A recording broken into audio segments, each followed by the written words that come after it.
Prasarita Padottanasana A, B, C, and D.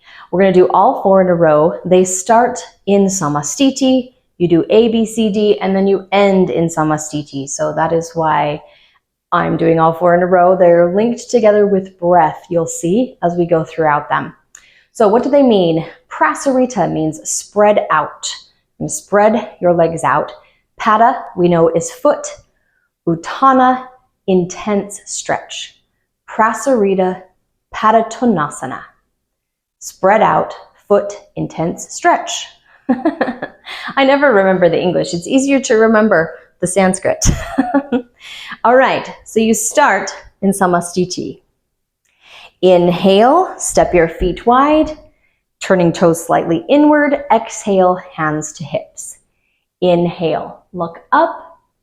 Exhale, fold forward, hands come to the floor right between the feet. Inhale, press into the floor, lengthening the spine. Exhale, fold yourself back down. Relax your head, your neck, your jaw, your gaze. This is where we hold for 5 breaths.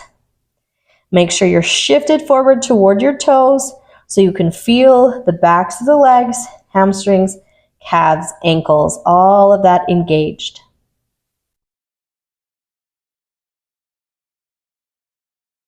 Inhale, press into the floor, look up. Exhale, bring your hands to your waist. Inhale, lift up. Exhale, pull your hands back. This is Prasarita Padottanasana B. Inhale, look up. Exhale, fold yourself all the way down, squeezing those arms together. So I almost have my hands on my low back so that I can engage the upper shoulder blades and chest. We can still feel the stretch through the hips and the legs as we shift our weight toward our toes. After 5 breaths, come directly up. Inhale, lift all the way up. Exhale, take your hands behind you, clasp them together. Inhale, press into the hands. Look up, opening the chest and throat space. Exhale, fold forward, trying to take your hands away from your back as you go down. So now we're involving the upper back and stretching it out. Prasarita D or B, squeezed our shoulder blades together, and this Prasarita C stretches them out. Now our inhale brings us directly up again. Inhale, come all the way up. Exhale, release your hands. Inhale, look up. Exhale, fold forward, take your hands down, grab your index finger and thumb around the big toe. Breath to lengthen your spine. Inhale, lengthen. Exhale, bend your elbows, fold back down. Top of the head reaches toward the floor. This pose, Prasarita Padottanasana D, utilizes our biceps. We're pulling our torso toward our legs. Feel that intense stretch down the backs of your legs. Here's our progression to get out. Inhale, lengthen the spine. Exhale, bring your hands to your waist. Inhale, lift up. Exhale, step or hop your feet together. Samastiti. That's the whole sequence. It takes about 20 breaths to get through the whole thing. Now, if you had a student who wasn't able to do some of it all the way, what could you do? So let's start with Prasarita A. Really simple adjustment might be just to have them take their hands onto their legs, maybe right below their knees, keeping lifted in Uddiyana Bandha to lengthen out the back. I can turn to the side so you can see. Something like this, yes?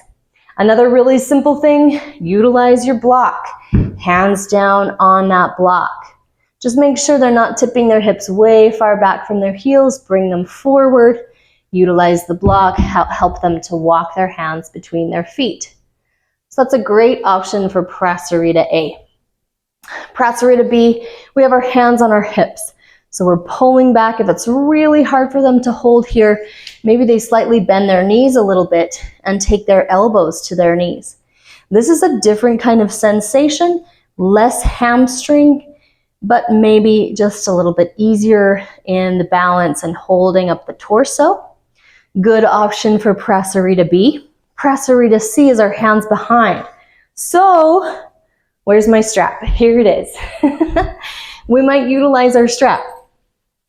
When we take our hands in a strap, we can widen that gap and we add a little more mobility to our shoulders.